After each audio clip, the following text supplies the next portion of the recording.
I used to be a coroner. I say used to because I never wish to step into an autopsy room after the last case I ever did. The memories of that day will haunt me for the rest of my life.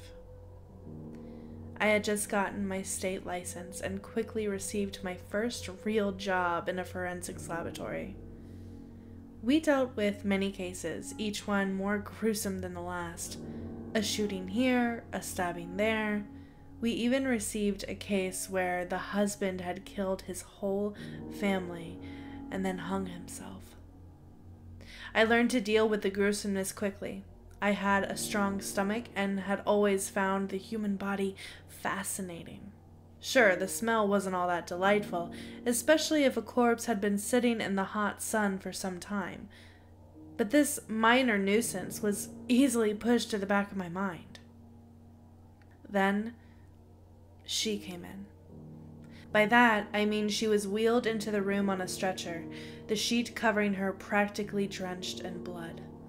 I asked what had happened to her. An investigator told me that the woman had been stabbed to death by her ex-boyfriend when she had broken up with him. He then cut her chest open, ripped up her rib cage, and extracted her heart. When the police had arrived on the scene, they had found him lying on the floor dead, his chest cut apart with a pool of blood surrounding him. The knife in one hand and her heart in the other. The murderer had gone to one coroner, while I had gotten the woman. The authorities had nearly confirmed it as a murder-suicide, but of course, an autopsy would prove it to be totally true. Sighing, I watched as the investigators left, and my boss walked in. His physique kind of made him look like an overstuffed teddy bear, but there was nothing cheery or comforting about him. He was a rude and nasty man, one who believed that women didn't belong in the workforce and that they should stay at home while the men worked. Because of this, and because I was a rather independent young woman, he despised me with every fiber in his being. Today, he seemed to be in a particularly nasty mood, his bushy mustache billowing in the rush of air coming from his irritated huff of breath. With a scowl at me, he growled, "Well, don't just stand there. Get to work on that autopsy." I felt him staring at me disapprovingly as I removed the sheet, revealing the woman's face. It was contorted into an expression of pure terror, which was understandable given the circumstances. Her hair was jet black and hung down to her shoulders. Her eyes, once a clear blue hue, according to her records, were now glazed over with film and other membranous fibers, making them appear to be more of a smoky gray. As I removed the rest of the bloody sheet, I saw the various stab marks in her body and the ripped open chest cavity. While I felt sorry for this woman, I was relieved that most of the hard work had been done for me. I always did have trouble with opening the rib cage on an autopsy. After the sheet was thrown into a biohazard container, I put on my gloves and mask and got to work. I poked around for about a minute before my boss started to shower me with insults and critiques. No, don't poke the stomach lining like that, you'll break it. Jesus, haven't you ever removed a small intestine before? Who cares what it looks like? Just cut the aorta out. Finally, he had enough of my incompetent technique. "What back-ass school did you graduate from?" he sneered as he pushed me aside. "Let me show you how a man takes care of things, missy." I rolled my eyes behind his back as my boss all but destroyed the poor woman's insides. He cut things with great haste, ruining precious vessels in the process. He caused the ribs to slice into the skin, making the gaps between the epidermis even wider. And I was doing a horrible job, I thought bitterly as he hacked away. After a while, he stepped back, the damage done. My boss had somehow managed to collect all of the organs, or rather, what was left of them, and place the shreds of tissue into a viscera bag. "There, now that's how you perform an autopsy," he said proudly, oblivious to the mess he had made of the woman's body. "I have to take these organs and run some tests to check for foul play. Now, make yourself useful and stitch her up. I don't care if she leaks out either. That's the funeral home's problem, not mine." Feeling remorse towards the cadaver lying in front of me, and the poor embalmer who had to deal with the mess my boss had made, I sadly began to suture the woman's body back together. While I worked, I tried to put the woman's face into a more calm appearance, as if she were sleeping and not being attacked. Taking a peek into the open cavity, I realized that my boss had forgotten something. "Sir, you left the heart in here," I called out to him. Looking back and giving a great heave of a sigh, he stormed back to the body and me. "Well, it's obvious that there's going to be nothing there, isn't there?" he replied angrily. "It was removed from her body. What uses it to us?" "Well, wouldn't we want to be sure?" I asked timidly.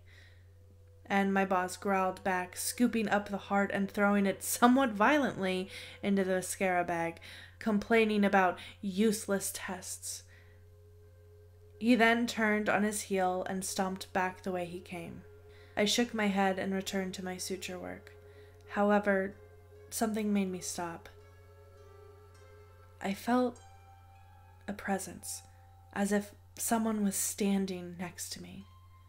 Shrugging it off, I resumed my work. Then, I heard a faint voice that made the hairs on my neck stand on end. "Someone stole my heart. Who has it?" I looked around the room, fear evident on my face. After seeing no one, I meekly resumed my work. But I had only gotten another 2 stitches in before I heard it again. This time, it was a bit louder and a bit closer. "Someone stole my heart. Who has it?" Now fully terrified, I backed up into the corner of the room. I felt a chill creep down my back as the voice seemed to follow me, whispering to me. Suddenly, I heard it directly in my left ear. "Someone stole my heart. Who has it?" Panicking, I saw my boss walk back into the room, griping about how he had forgotten his paperwork. He was just about to ask what was wrong with me, but I screamed over him and pointed towards him and the bloody viscera bag. "He has it! He stole your heart!" My boss stared at me with a wide-eyed expression, believing I had gone mad. But then, the cadaver, still only half-stitched clothes, jumped up from the prep table and landed on the floor in a crouching position. I saw all of the color drain from my boss's face as the dead woman crawled toward him. When she got close enough, she jumped onto him, causing him to stumble and fall into the hard tile floor. The cadaver then proceeded to rip into his chest, much like how he had done to her. I saw crimson waves splatter against the walls and the floor, my boss screaming bloody murder all the while. Frozen, I could do nothing more than watch in horror. After a moment, the dead woman became aware of my presence and looked up at me. Before then, I couldn't see her face as it was hidden by her black hair, but when she turned to stare at me, I could see that her face had resorted back to its original terror-stricken expression, only this time the eyes were hollow black sockets, bleeding profusely. Her lips were pulled back over her teeth and her cheeks had sunken in, giving her a ghastly appearance. When she turned to face me, the cadaver opened its mouth and let loose an ear-shattering shriek.